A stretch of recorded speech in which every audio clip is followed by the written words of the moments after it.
എറണാകുളം ജില്ലയിലായിരുന്നു നാടിനെ ഇളക്കിമറിച്ച ദാരുണ സംഭവം അരങ്ങേറിയത്. രാവിലെ ഏകദേശം 10 മണിയോടുകൂടി കോതമംഗലത്തിന് സമീപമുള്ള ഷാജിയുടെ വീട്ടിൽ നിർമ്മാണ പ്രവർത്തനങ്ങളിൽ ഏർപ്പെട്ടുകൊണ്ടിരുന്ന ജോലിക്കാർ ഷാജിയുടെ ഭാര്യ ഷോജിയുടെ കൈവശത്തു നിന്നും ചായ കുടിക്കുന്നതിന് പണവും വാങ്ങി ചായക്കടയിലേക്ക് പോയി തിരികെ വന്ന സമയത്തായിരുന്നു വീടിന്റെ വാതിൽ തുറന്നു കിടക്കുന്നത് കണ്ടത്. തുറന്നു കിടന്ന വാതിലിലൂടെ വീടിന്റെ മുകളിലത്തെ നിലയിലേക്ക് ജോലിക്കാർ കടക്കുകയും ചെയ്തു.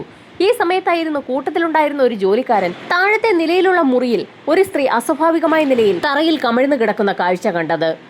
പെട്ടെന്നെന്തോ ഒരു അസ്വസ്ഥത തോന്നിയ ജോലിക്കാരൻ വേഗം ആ മുറിയിലേക്ക് ഓടിയെത്തിയ സമയത്തായിരുന്നു ആ വീട്ടിലെ വീട്ടുടമസ്ഥയായ ഷോജി തന്നെയാണ് തറയിൽ പായിൽ കിടക്കുന്നതെന്ന് വ്യക്തമായത്. ഷോജിയുടെ കഴുത്ത് അറ്റുപോയ നിലയിലാണ്. ആ സ്ത്രീ ശരീരമാസകലം രക്തത്തിൽ കുളിച്ച് കിടക്കുകയാണ്. ഏകദേശം 15 മിനിറ്റ് മുൻപാണ് അതേ സ്ത്രീയുടെ കയ്യിൽ നിന്ന് പണവും വാങ്ങി ആ ജോലിക്കാർ ചായ കുടിക്കുന്നതിന് വേണ്ടി കടയിലേക്ക് പോയത്.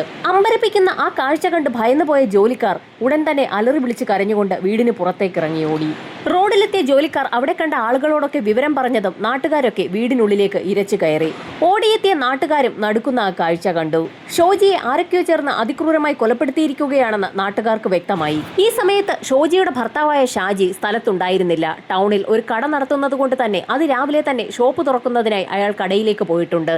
നാട്ടുകാരിൽ ചിലർ ഉടൻ തന്നെ ഷാജിയെ വിവരം അറിയിച്ചു. ഇതിനോടകം തന്നെ ആ പ്രദേശമാകെ ആളുകളെ കൊണ്ട് നിറഞ്ഞിരുന്നു. എന്താണ് ആ വീട്ടിൽ സംഭവിച്ചതെന്ന് അവിടെയുണ്ടായിരുന്ന ജോലിക്കാരോട് നാട്ടുകാരൊക്കെ ആവർത്തിച്ച് ചോദിച്ചെങ്കിലും തങ്ങൾ ചായ കുടിക്കാൻ പോയിരിക്കുകയായിരുന്നു എന്നുള്ള മറുപടിയാണ് ഷാജിയുടെ വീട്ടിലുണ്ടായിരുന്ന ജോലിക്കാർ നാട്ടുകാരോട് പറഞ്ഞത്. ഇതിനോടകം തന്നെ ടൗണിലെ കടയടച്ച് ഷാജി അതിവേഗം വീട്ടിലേക്ക് എത്തിയിരുന്നു. തന്റെ ഭാര്യ അതിക്രൂരമായി കൊല്ലപ്പെട്ട് കിടക്കുന്ന കാഴ്ച കണ്ട് ഷാജി നിലവിളിച്ച് കരഞ്ഞു തുടങ്ങി. ഇതിനോടകം തന്നെ നാട്ടുകാരിൽ ചിലർ വിവരമറിയിച്ചതിനെ തുടർന്ന് തൊട്ടടുത്തുള്ള സ്റ്റേഷനിൽ നിന്നും ഒരു സംഘം പോലീസുകാരും സംഭവ സ്ഥലത്തേക്ക് എത്തിയിരുന്നു. പോലീസ് സംഘം ഷാജിയുടെ വീട്ടിലെത്തിയപ്പോഴേക്കും നാട്ടുകാർ ആ വീടിന്റെ മുക്കും മൂലയും അരിച്ചു പറക്കി കഴിഞ്ഞിരുന്നു. ഷോജിയുടെ മരണം എങ്ങനെ സംഭവിച്ചുവെന്നറിയുന്നതിനായി ആളുകൾ ആ വീടിനുള്ളിലേക്ക് ഇടിച്ചു കയറുകയും ചെയ്തു. സംഭവ സ്ഥലത്തെത്തിയ SI ഉൾപ്പെടുന്ന സംഘം ആ സ്ത്രീയെ വിശദമായി തന്നെ ഒന്ന് നിരീക്ഷിച്ചു. ആ സ്ത്രീ സ്വയം ജീവനൊടുക്കിയതാണെന്നുള്ള തന്റെ നിഗമനം SI ഉടൻ തന്നെ അവിടെയുള്ള ആളുകളെ അറിയിക്കുകയും ചെയ്തു. ആ സ്ത്രീ സ്വയം ജീവനൊടുക്കിയതാണെന്ന് പോലീസുകാർ പറഞ്ഞ കാര്യം ഉടൻ തന്നെ അവിടെ ആകെ പരന്നു. അത് കേട്ട നാട്ടുകാർക്കൊക്കെ സംശയം തോന്നുകയും ചെയ്തു. പോലീസിന്റെ നിഗമനമനുസരിച്ച് ഷോജി സ്വയം കഴുത്തറുത്ത് മരിച്ചതാണെങ്കിൽ അതിനുപയോഗിച്ച ആയുധവും അവിടെ തന്നെ കാണണം. നാട്ടുകാരിൽ ചിലർ ആ സംശയം പ്രകടിപ്പിച്ചതിനെ തുടർന്ന് പോലീസ് സംഘം ഷോജി കിടന്ന സ്ഥലവും അടുക്കളയും മറ്റ് പരിസരവുമൊക്കെ വിശദമായി തന്നെ ആയുധത്തിനു വേണ്ടി ഒരു തിരച്ചിൽ നടത്തി. എന്നാൽ ആ വീട് മുഴുവൻ അരിച്ചു പറക്കിയെങ്കിലും അങ്ങനെ ഒരു ആയുധം കണ്ടെത്താൻ പോലീസിന് കഴിഞ്ഞില്ല. പോലീസിന്റെ അന്വേഷണത്തിൽ നാട്ടുകാർക്കാകെ അമ്പരപ്പ് തോന്നി. ഒരാൾ സ്വയം കഴുത്തറുത്ത് മരിച്ച ശേഷം ആയുധം കൊണ്ടുപോയി ഒളിപ്പിച്ചു വെക്കുകയും പിന്നീട് ഒരു വിരിച്ച് പായിൽ വന്ന് കിടക്കുകയും ചെയ്യുമോ എന്നുള്ളതായിരുന്നു നാട്ടുകാരുടെ സംശയം. നാട്ടുകാരുടെ സംശയം കേട്ട പോലീസുകാർക്കും ആ നിമിഷത്തിലാണ് തങ്ങൾ ചിന്തിച്ചത് അബദ്ധമായി പോയി എന്നുള്ള കാര്യം വ്യക്തമായത്. തങ്ങൾ സഞ്ചരിച്ചത് തെറ്റായ ദിശയിലൂടെയാണ് എന്ന് പോലീസ് സംഘത്തിന് മനസ്സിലായപ്പോഴേക്കും സമയം ഏകദേശം 5 മണി പിന്നിട്ടിരുന്നു. രാവിലെ 11 മണിയോടുകൂടി റിപ്പോർട്ട് ചെയ്യപ്പെട്ട കേസിൽ പോലീസ് സംഘത്തിന് സംഭവിച്ച കാര്യത്തിൽ വ്യക്തത വന്നപ്പോഴേക്കും വൈകുന്നേരം ഏകദേശം 5 മണി പിന്നിട്ട് കഴിഞ്ഞു. സംഭവം കൊലപാതകമാണെന്ന് വ്യക്തമായതോടുകൂടി ഫോറൻസിക് സംഘവും ഡോഗ് സ്ക്വാഡും ഉന്നത ഉദ്യോഗസ്ഥരും സംഭവസ്ഥലത്തേക്ക് എത്തി. ഇൻക്വസ്റ്റ് നടപടികൾ പൂർത്തിയാക്കി ഷോജിയുടെ മൃതദേഹം പോസ്റ്റ്മോർട്ടത്തിനായി ഹോസ്പിറ്റലിലേക്ക് ഷിഫ്റ്റ് ചെയ്തു. സംഭവം നടന്നതിന്റെ തൊട്ടടുത്ത ദിവസം ഉച്ചയോടടുപ്പിച്ചാണ് ഫോറൻസിക് പരിശോധനകൾ ആരംഭിച്ചത്. ഇതിനോടകം തന്നെ ആ പ്രദേശത്ത് 4 തവണ അപ്രതീക്ഷിതമായി അതിശക്തമായ മഴ പെയ്യുകയും ചെയ്തിരുന്നു. അതോടൊപ്പം തന്നെ നൂറുകണക്കിന് ആളുകളാണ് ഷാജിയുടെ വീട്ടിലേക്ക് സംഭവം നടന്ന സമയത്തും അതിനുശേഷവും ഇരച്ചു കയറിയത്. ഫോറൻസിക് സംഘം എത്താൻ താമസിച്ചത് അക്ഷന്തവ്യമായ തെറ്റാണെന്ന് നാട്ടുകാർക്കും ഉന്നത ഉദ്യോഗസ്ഥർക്കും ഒരുപോലെ തന്നെ വ്യക്തമായി. വീടിന് പുറത്തുണ്ടായിരുന്ന തെളിവുകൾ പൂർണ്ണമായും നഷ്ടമായി. വീടിനകത്ത് നിരവധി ആളുകൾ ഇടിച്ചു കയറിയതിന്റെ ഭാഗമായി വിരലടയാളങ്ങളും കാൽപാദത്തിന്റെ അടയാളങ്ങളുമൊക്കെ നിരവധിയാണുള്ളത്. ഇതിൽ കൊലയാളി അല്ലെങ്കിൽ കൊലയാളികളുടെ വിരലടയാളങ്ങളും കാൽപാദങ്ങളും ഒന്നും കണ്ടെത്താൻ ഒരു തരത്തിലും ഫോറൻസിക് സംഘത്തിന് കഴിയുമായിരുന്നില്ല. പോലീസുകാരെ പോലെ തന്നെ ഫോറൻസിക് സംഘവും കഴുത്തറക്കാൻ ഉപയോഗിച്ച ആയുധമാണ് ആ പ്രദേശമാകെ തിരഞ്ഞത്. എന്നാൽ അങ്ങനെയൊരു ആയുധം ഫോറൻസിക് സംഘത്തിനും കണ്ടെത്താൻ കഴിഞ്ഞില്ല. സംഭവം നടന്ന ഏകദേശം 11 മണിയോടുകൂടി നാട്ടുകാർ പോലീസിൽ വിവരമറിയിച്ചതായിരുന്നു. എന്നാൽ പോലീസ് സംഘം വൈകുന്നേരം ഏകദേശം 3 മണിയോടുകൂടിയായിരുന്നു സംഭവ സ്ഥലത്തെത്തിയത്. പോലീസുകാരെത്താൻ വൈകിയതോടുകൂടി സംഭവ സ്ഥലത്ത് ആളുകൾ തടിച്ചുകൂടുകയും അവിടെയുണ്ടായിരുന്ന നാച്ചുറലായുള്ള തെളിവുകളൊക്കെ നശിപ്പിക്കപ്പെടുകയും ചെയ്തിരിക്കുകയാണ്.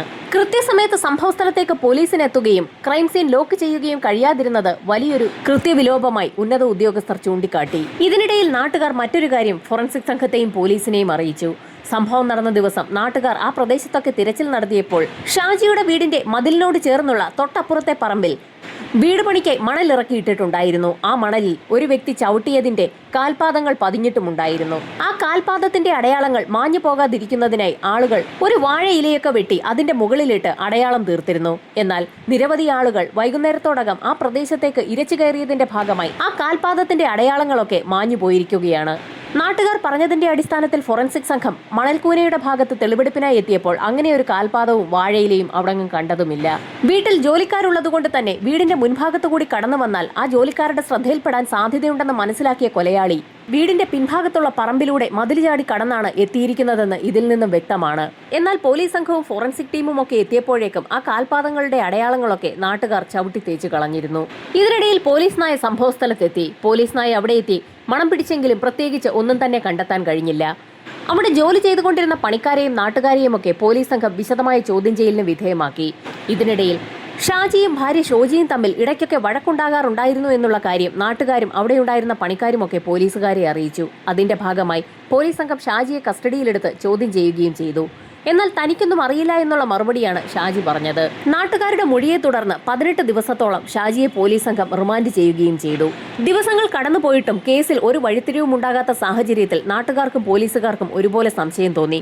യഥാർത്ഥത്തിൽ നാട്ടുകാരവിടെ കൂടി നിൽക്കുന്ന സമയത്താണ് ഒരു ഓട്ടോയിൽ ഷാജി ടൗണിലെ കടയടച്ച ശേഷം സംഭവസ്ഥലമായ വീട്ടിലേക്ക് വന്നിറങ്ങിയത്. അങ്ങനെയുള്ള ഷാജി എപ്പോഴാണ് തന്റെ ഭാര്യയെ കൊലപ്പെടുത്തിയതെന്ന് നാട്ടുകാർക്കും പോലീസിനും ഒരുപോലെ ആ നിമിഷത്തിലാണ് സംശയം തോന്നിയത്.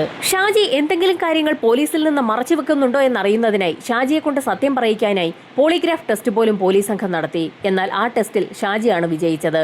ഷാജിയുടെ ഭാഗത്ത് ഒരു തെറ്റുമില്ല എന്ന് മനസ്സിലാക്കിയ നിമിഷത്തിൽ തന്നെ 19-ാം ദിവസം ഷാജിയെ പോലീസ് സംഘം ജാമ്യത്തിൽ വിടുകയും ചെയ്തു. ലോക്കൽ പോലീസ് നിരപരാധിയായ ഷാജിയെ 18 ദിവസത്തോളം തടങ്കലിൽ വെച്ചു എന്നുള്ള വാർത്ത നാടാകെ പരക്കുകയും നാട്ടുകാർ ചേർന്ന് ഒരു ആക്ഷൻ കൗൺസിൽ രൂപീകരിക്കുകയും കേസന്വേഷണം ലോക്കൽ പോലീസിൽ നിന്നും ക്രൈംബ്രാഞ്ചിലേക്ക് മാറ്റി നൽകണമെന്ന് ആവശ്യപ്പെട്ടുകൊണ്ടുള്ള സമരങ്ങൾ ആരംഭിക്കുകയും ചെയ്തു. ഷാജിയുടെ നേതൃത്വത്തിൽ തന്നെ നാട്ടുകാർ ചേർന്ന് ഒരു ആക്ഷൻ കൗൺസിൽ രൂപീകരിക്കുകയും ആ ആക്ഷൻ കൗൺസിൽ രൂപീകരിച്ചതിന്റെ അനന്തരഫലമായി സർക്കാർ കേസന്വേഷണം ക്രൈംബ്രാഞ്ചിലേക്ക് മാറ്റി നൽകുകയും ചെയ്തു. എന്നാൽ കേസിൽ ലോക്കൽ പോലീസ് ഒന്നും ചെയ്തില്ല എന്ന് പറയാൻ ആർക്കും കഴിയുമായിരുന്നില്ല. ലോക്കൽ പോലീസ് ഇതിനോടകം എറണാകുളം ജില്ലയുടെ വിവിധ മേഖലകളിൽ നിന്നും പല കേസുകളിൽപ്പെട്ട് ജയിലിൽ നിന്നും പുറത്തേക്കിറങ്ങിയ ആളുകളൊക്കെ അന്നേ ദിവസം എവിടെയായിരുന്നു എന്ന് അന്വേഷണം നടത്തുകയും ചെയ്തു. ഇതോടൊപ്പം തന്നെ പെരുമ്പാവൂർ മേഖലയിൽ തമ്പടിച്ചിട്ടുള്ള അതിഥി തൊഴിലാളികളെ കേന്ദ്രീകരിച്ചും പോലീസ് സംഘം ഒരു അന്വേഷണം നടത്തി. സംഭവം നടന്ന ദിവസം ഷാജിയുടെ വീടിന് സമീപത്തുള്ള ടവറിലേക്ക് വന്നിട്ടുള്ള പുതിയതായിട്ടുള്ള മൊബൈൽ നമ്പറുകൾ കേന്ദ്രീകരിച്ചും ലോക്കൽ പോലീസ് ഒരു അന്വേഷണം നടത്തിയിരുന്നു. ലോക്കൽ പോലീസ് നടത്തിയിട്ടുള്ള എല്ലാ അന്വേഷണങ്ങളുടെയും അതോടൊപ്പം തന്നെ ഷാജിയെ പോളിഗ്രാഫ് ടെസ്റ്റിന് വിധേയമാക്കിയിട്ടുള്ള റിപ്പോർട്ടുകളുമൊക്കെ ലോക്കൽ പോലീസ് ക്രൈംബ്രാഞ്ചിന് കൈമാറി. കേസന്വേഷണത്തിന്റെ തുടക്കത്തിൽ ഒരു ഡിലേ ഉണ്ടായെങ്കിൽ പോലും മനുഷ്യസാധ്യമായ എല്ലാ കാര്യങ്ങളും തുടർന്നങ്ങോട്ട് ലോക്കൽ പോലീസ് ചെയ്തിട്ടുണ്ടെന്ന് തന്നെ പറയാം. ഒരു സ്ത്രീ ആത്മഹത്യ ചെയ്തു എന്നുള്ള വിവരമായിരുന്നു ഏതോ ഒരു വ്യക്തി പോലീസുകാരെ അന്നേ ദിവസം വിളിച്ചറിയിച്ചത്. അതുകൊണ്ടായിരുന്നു സംഭവം നടന്ന ദിവസം പോലീസ് സംഘം അവിടേക്ക് എത്താനും അന്ന് വൈകിയത്. ആ സ്ത്രീ സ്വയം മരിച്ചതാണെന്നുള്ള കാര്യം ഏതെങ്കിലും വ്യക്തി ബോധപൂർവം പോലീസിനെ വിളിച്ചറിയിച്ചതാണോ എന്ന് പോലീസ് സംഘം ഒരു അന്വേഷണം നടത്താൻ തീരുമാനിച്ചിരുന്നു. ക്രൈംബ്രാഞ്ച് സംഘം കേസ് ഏറ്റെടുത്തപ്പോൾ പോലീസ് സംഘത്തെ ആ വാർത്ത ആദ്യം വിളിച്ചറിയിച്ച വ്യക്തി ആരാണെന്ന് അറിയാൻ ഒരു അന്വേഷണം നടത്തിയെങ്കിൽ പോലും പോലീസ് സംഘത്തിന് അക്കാര്യത്തിൽ ഒരു ക്ലാരിറ്റി കിട്ടിയില്ല. നൂറുകണക്കിന് ആളുകളാണ് സംഭവം നടന്ന ദിവസം ആ വീട്ടിലേക്ക് പാഞ്ഞെടുത്തത്. അന്നവിടെ തടിച്ചുകൂടിയ വ്യക്തികളെയൊക്കെ വീണ്ടും പോലീസ് സംഘം ഒന്നുകൂടി കണ്ട് ചോദ്യം ചെയ്യാൻ തന്നെ തീരുമാനിച്ചു. അതിനായി വിശദമായ ഒരു ലിസ്റ്റ് തന്നെ തയ്യാറാക്കി. അന്നവിടെ തടിച്ചുകൂടിയ ആളുകളെയും ബന്ധുക്കളെയും ഒക്കെ പോലീസ് സംഘം ചോദ്യം ചെയ്തെങ്കിലും പ്രതിയിലേക്ക് മാത്രം എത്താൻ പോലീസ് സംഘത്തിന് കഴിഞ്ഞില്ല. ഇതിനിടയിൽ മനുഷ്യാവകാശ കമ്മീഷന് ഷാജി പരാതി നൽകുകയും ചെയ്തു. അതിന്റെ കാരണം ക്രൈംബ്രാഞ്ച് സംഘം കൂടെ ഷാജിയെ സ്റ്റേഷനിലേക്ക് വിളിച്ചു വരുത്തി ചോദ്യം ചെയ്യുന്നതാണ്. അതുമാത്രവുമല്ല, ഷാജിയുടെ വീട് അന്വേഷണത്തിന്റെ ഭാഗമായി സീൽ ചെയ്തിരിക്കുകയാണ്. ആ വീട്ടിൽ തനിക്ക് തുടർന്ന് താമസിക്കണമെന്ന് ഷാജി മനുഷ്യാവകാശ കമ്മീഷനിൽ പരാതി നൽകുകയും ചെയ്തു. ഷാജി ഇപ്പോൾ താമസിക്കാൻ വീടില്ലാതെ കച്ചവടം കൃത്യമായി നടത്താൻ കഴിയാതെ അലഞ്ഞുതിരിയുകയാണ്. ഷാജിയുടെ പരാതിയിൽ ഫലം കണ്ടു. മനുഷ്യാവകാശ കമ്മീഷൻ ഇതിലിടപെടുകയും പോലീസുകാർക്ക് നിർദ്ദേശം നൽകുകയും ഷാജിയെ ബുദ്ധിമുട്ടിക്കുന്നത് ഒഴിവാക്കണമെന്ന് അറിയിക്കുകയും ചെയ്തു. തുടർന്ന് ഷാജിക്ക് തന്റെ വീട്ടിൽ താമസിക്കാനുള്ള അനുവാദവും ലഭിച്ചു. ഭരണകൂടം മാറി വന്നെങ്കിലും ഷാജിയുടെ ഭാര്യ ഷോജിയുടെ കേസന്വേഷണം എങ്ങും എത്തിയില്ല. പെൻഡിംഗ് കേസുകൾ പുതിയതായി മാറി വരുന്ന പോലീസുകാർ വീണ്ടും ഏറ്റെടുത്ത് അന്വേഷണം നടത്തിയെങ്കിൽ പോലും യഥാർത്ഥ പ്രതിയിലേക്ക് എത്താൻ ക്രൈംബ്രാഞ്ച് സംഘത്തിനോ മറ്റു പോലീസ് ഉദ്യോഗസ്ഥർക്കോ കഴിഞ്ഞതുമില്ല. പോലീസ് അന്വേഷണം തുടർന്ന് നടക്കുന്നതുകൊണ്ട് തന്നെ ആ വീട്ടിൽ താമസിക്കാൻ ഷാജിക്ക് കഴിയാത്ത സാഹചര്യത്തിൽ ആ വീടും പറമ്പും മുഴുവൻ കാട് കയറി നശിക്കുകയും ചെയ്തു. കേസന്വേഷണം എങ്ങുമെത്താതെ ഇഴഞ്ഞു നീങ്ങുന്ന സാഹചര്യത്തിലായിരുന്നു പോലീസ് സംഘത്തെ തേടി വളരെ പ്രധാനപ്പെട്ട ഒരു വിവരം എത്തിയത്. ആ ഇൻഫർമേഷനെ തുടർന്ന് ക്രൈംബ്രാഞ്ച് സംഘം ഷോജി കേസുമായി ബന്ധപ്പെട്ടിട്ടുള്ള മുഴുവൻ ആളുകളുടെയും വിവരങ്ങൾ ഒന്നുകൂടി എടുത്ത് പരിശോധന ആരംഭിച്ചു. അങ്ങനെ പോലീസ് സംഘം വീണ്ടും ഷോജിയുടെ ഭർത്താവ് ഷാജിയുടെ പേരിലേക്ക് തന്നെ എത്തി. ചില കാര്യങ്ങൾ കൂടി ഷാജിക്ക് തങ്ങളോട് പറയാൻ കഴിയുമെന്ന് മനസ്സിലാക്കിയ പോലീസ് സംഘം ഷാജിയെ ഒന്നുകൂടി വിളിച്ചു വരുത്തി ഒരു ചോദ്യം ചെയ്യൽ നടത്താൻ തീരുമാനിച്ചു. ഭാര്യ ഷോജിയെ കൊലപ്പെടുത്തിയ കേസിൽ ഷാജിയെ വീണ്ടും അറസ്റ്റ് ചെയ്ത് പോലീസ് സംഘം കൊണ്ടുപോവുകയാണോ എന്ന് നാട്ടുകാർ അപ്പോൾ തന്നെ പോലീസിനോട് ചോദിച്ചെങ്കിലും ഷോജിയുടെ കേസുമായി ബന്ധപ്പെട്ടല്ല, അതിനു മുൻപ് നടന്ന മറ്റൊരു കേസുമായി ബന്ധപ്പെട്ടാണ് ചില ചോദ്യങ്ങൾ ചോദിക്കുന്നതിന് വേണ്ടി ഷാജിയെ ഇപ്പോൾ തങ്ങൾ കൊണ്ടുപോകുന്നതെന്ന് പോലീസുകാർ നാട്ടുകാരെ അറിയിക്കുകയും ചെയ്തു. ഷോജി കൊല്ലപ്പെടുന്നതിന് 7 മാസങ്ങൾക്ക് മുൻപ് ഷാജി തന്റെ കടയിലുണ്ടായിരുന്ന ഒരു ജീവനക്കാരനുമായി ചില വാക്കുതർക്കങ്ങൾ ഉണ്ടാവുകയും അതുമായി ബന്ധപ്പെട്ട് ഒരു കേസ് ഉണ്ടാവുകയും ചെയ്തിട്ടുണ്ടായിരുന്നു. ആ കേസിനെ കുറിച്ച് ചില കാര്യങ്ങൾ ചോദിക്കുന്നതിന് വേണ്ടിയാണ് ഷാജിയെ പോലീസ് സംഘം ഇപ്പോൾ വിളിച്ചു വരുത്തിയിട്ടുള്ളത്. പോലീസ് സ്റ്റേഷനിലേക്ക് എത്തിച്ച ഷാജിയെ പോലീസ് സംഘം വിശദമായി തന്നെ ചോദ്യം ചെയ്തു. അന്ന് ഷാജിയുടെ കടയിലുണ്ടായിരുന്ന ജീവനക്കാരനുമായി ഷാജി വാക്കുതർക്കത്തിൽ ഏർപ്പെടുകയും തുടർന്ന് ആ വ്യക്തിയെ ഷാജി ആക്രമിക്കുകയും ചെയ്തിട്ടുണ്ടായിരുന്നു. അന്ന് ആ വ്യക്തിയെ ആക്രമിച്ചത് എന്തായുധം ഉപയോഗിച്ചാണെന്നായിരുന്നു പോലീസിന്റെ ആദ്യത്തെ ചോദ്യം. ടൈൽസ് ഒക്കെ കട്ട് ചെയ്യുന്ന കട്ടർ ഉപയോഗിച്ചാണ് അന്ന് താൻ ആ ജീവനക്കാരനെ ആക്രമിച്ചതെന്ന് ഷാജി പോലീസിന് മൊഴി നൽകുകയും ചെയ്തു. ഭാര്യ ഷോജിയെ കൊലപ്പെടുത്താനും ഷാജി അതേ കട്ടർ തന്നെയാണോ ഉപയോഗിച്ചതെന്ന് അപ്രതീക്ഷിതമായി ആ നിമിഷത്തിലായിരുന്നു ക്രൈംബ്രാഞ്ച് ഉദ്യോഗസ്ഥൻ ഷാജിയോട് ചോദിച്ചത്. തന്റെ ഭാര്യയെ താൻ കൊലപ്പെടുത്താൻ ശ്രമിച്ചിട്ടേ ഇല്ല എന്നും അതിനുപയോഗിച്ച ആയുധത്തെക്കുറിച്ച് തനിക്ക് അറിവില്ല എന്നും ഷാജി പോലീസുകാരെ അറിയിച്ചു. ഈ സമയത്തായിരുന്നു പോലീസ് ഉദ്യോഗസ്ഥൻ മറ്റു ചില കാര്യങ്ങൾ ഷാജിയെ അറിയിച്ചത്. കൊല്ലപ്പെട്ട ഷോജിയുടെ കഴുത്തിൽ 4 സെന്റിമീറ്റർ ആഴത്തിൽ 6 സെന്റിമീറ്റർ വീതിയിൽ ഒരു മുറിവുണ്ടായിരുന്നു. അതും ഒരു കട്ടർ ഉപയോഗിച്ചുണ്ടായതെന്നാണ് പോസ്റ്റ്മോർട്ടം റിപ്പോർട്ടിൽ വ്യക്തമാക്കിയിട്ടുള്ളത്. ആ കട്ടർ ഷാജി തന്നെ ഉപയോഗിച്ചതാണോ എന്ന് തങ്ങൾക്ക് സംശയമുണ്ടെന്ന് പറഞ്ഞ പോലീസ് സംഘം ഷാജിയെ വളഞ്ഞിട്ട് ചോദ്യം ചെയ്യൽ ആരംഭിച്ചു. മണിക്കൂറുകളോളം ഷാജിയെ പോലീസ് സംഘം ചോദ്യം ചെയ്തു. ഷോപ്പ് ജീവനക്കാരനായ വ്യക്തിയെ കട്ടർ ഉപയോഗിച്ച് ഷാജി ആക്രമിച്ചിട്ടുണ്ട്.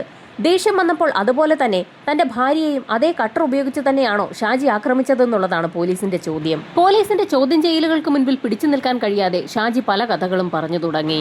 ഷാജിക്ക് ഭാര്യ അറിയാതെ തന്നെ മറ്റൊരു സ്ത്രീയുമായി അടുപ്പമുണ്ട്. ഷാജിക്ക് ഷോപ്പിൽ നിന്ന് ലഭിക്കുന്ന വരുമാനത്തിൽ കുറവ് കണ്ടെത്തിയ ഭാര്യ അതേക്കുറിച്ച് ഷാജിയോട് ചോദിക്കുകയും അവർ തമ്മിൽ വഴക്കുണ്ടാവുകയും ചെയ്തു. തന്റെ ഭർത്താവ് അധ്വാനിച്ചുണ്ടാക്കുന്ന പണം മുഴുവൻ മറ്റൊരു സ്ത്രീയിലേക്ക് പോവുകയാണെന്ന് ഷോജി വൈകാതെ തന്നെ മനസ്സിലാക്കുകയും ചെയ്തു. എന്നാൽ ഷാജിയാകട്ടെ മറ്റൊരു സ്ത്രീയുമായി ഇതിനോടകം തന്നെ വല്ലാതെ അടുത്തു പോവുകയും അവർക്ക് വേണ്ടി പണം മുഴുവൻ ചെലവാക്കുകയും ചെയ്തുകൊണ്ടേയിരുന്നു. പ്രശ്നങ്ങളൊന്നുമില്ലാതെ പരസ്പരം അറിയിക്കാതെ 2 ബന്ധങ്ങളും മുൻപോട്ട് കൊണ്ടുപോവുക എന്നുള്ളതായിരുന്നു ഷാജിയുടെ ലക്ഷ്യം. എന്നാൽ ഇതിനിടയിൽ ഷോജി ഇക്കാര്യങ്ങളൊക്കെ മനസ്സിലാക്കിയിരുന്നു. ഇതിനിടയിലായിരുന്നു ഷാജിയുടെ വീടിന്റെ മുകളിലത്തെ നിലയുടെ നിർമ്മാണ പ്രവർത്തനങ്ങൾ ആരംഭിച്ചത്. തന്റെ സ്വൈര്യ ജീവിതത്തിന് ഭാര്യ ഷോജി ഒരു തടസ്സമാകുമെന്ന് മനസ്സിലാക്കിയ ഷാജി വളരെ വിദഗ്ധമായ ഒരു പ്ലാൻ തന്നെ തയ്യാറാക്കി. വീടിന്റെ നിർമ്മാണ പ്രവർത്തനങ്ങൾ നടക്കുന്നത് കൊണ്ട് തന്നെ എല്ലാ ദിവസവും രാവിലെ 10 മണിയോടുകൂടി ജോലിക്കാർ ചായ കുടിക്കാൻ പോകുമെന്നുള്ള കാര്യം ഷാജിക്ക് വളരെ വ്യക്തമായി അറിവുള്ള കാര്യമാണ്. ആ സമയത്ത് വീട്ടിൽ ഷോജി ഒറ്റയ്ക്കാകും ഉണ്ടാവുക. അതുകൊണ്ട് തന്നെ അന്നേ ദിവസം പതിവ് പോലെ ജോലിക്കാർ ചായ കുടിക്കാൻ പോയ സമയത്ത് തന്നെ പിൻഭാഗത്തെ പറമ്പിലൂടെ എത്തിയ ഷാജി മതിലിന് സമീപം കൂട്ടിയിട്ടിരിക്കുന്ന മൺകൂനയിലേക്ക് ചവിട്ടി മതിൽ ചാടിക്കടന്ന് വീടിന്റെ മുൻവശത്തെത്തി പ്രധാന വാതിലിലൂടെ തന്നെ അകത്തേക്ക് കയറി. ഷാജി വീടിനുള്ളിലേക്ക് കയറിയപ്പോൾ ഭാര്യ ഷോജി ബെഡ്റൂമിലായിരുന്നു ഉണ്ടായിരുന്നത്. ഷോജി ശബ്ദമുണ്ടാക്കാൻ ശ്രമിക്കുന്നതിന് മുൻപ് തന്നെ ഷോജിയുടെ വായും മൂക്കും കൂടി ഷാജി പൊത്തിപ്പിടിക്കുകയും കൈവശമുണ്ടായിരുന്ന കട്ടർ ഉപയോഗിച്ച് ഷോജിയുടെ കഴുത്തിലേക്ക് അമർത്തുകയും കട്ടർ ഉപയോഗിച്ച് തന്നെ ഷോജിയുടെ കഴുത്ത് ആഴത്തിൽ അറുക്കുകയും ചെയ്തു. ഏതാനും നിമിഷങ്ങൾക്കകം തന്നെ ഷോജി നിശ്ചലയായി. മുറിയിലുണ്ടായിരുന്ന ഒരു പായ തറയിലേക്ക് വിരിച്ച ശേഷം ഷോജിയുടെ മൃതദേഹം ആ പായിലേക്കാണ് ഷാജി കിടത്തിയത്. കട്ടർ ഉപയോഗിച്ച് നല്ല തഴക്കവും പഴക്കവുമുള്ള വ്യക്തിയായതുകൊണ്ട് തന്നെ ഷാജി തന്റെ പണി അതിവേഗം തീർക്കുകയും അവിടെ നിന്ന് കടന്നു കളയുകയും ചെയ്തു. ഷാജി പറഞ്ഞ കാര്യങ്ങൾ അതുപോലെ തന്നെ പോലീസ് സംഘം മാധ്യമങ്ങളെ അറിയിച്ചു. പോളിഗ്രാഫ് ടെസ്റ്റ് നടത്തിയിട്ട് പോലും ഷാജി തന്റെ മനസ്സിലുണ്ടായിരുന്ന കാര്യങ്ങളൊന്നും തുറന്നു പറയാതിരുന്നതിൽ പോലീസിന് സംശയം തോന്നി. പോലീസ് എങ്ങനെയാണ് ഷാജിയെ കൊണ്ട് ഇക്കാര്യങ്ങളൊക്കെ തുറന്നു പറയിച്ചതെന്ന് മാധ്യമങ്ങൾക്കും നാട്ടുകാർക്കുമൊക്കെ സംശയം തോന്നി. അതുകൊണ്ട് തന്നെ കോടതിയിൽ ഷാജി മൊഴിമാറ്റി പറയാനും സാധ്യതയുണ്ട്.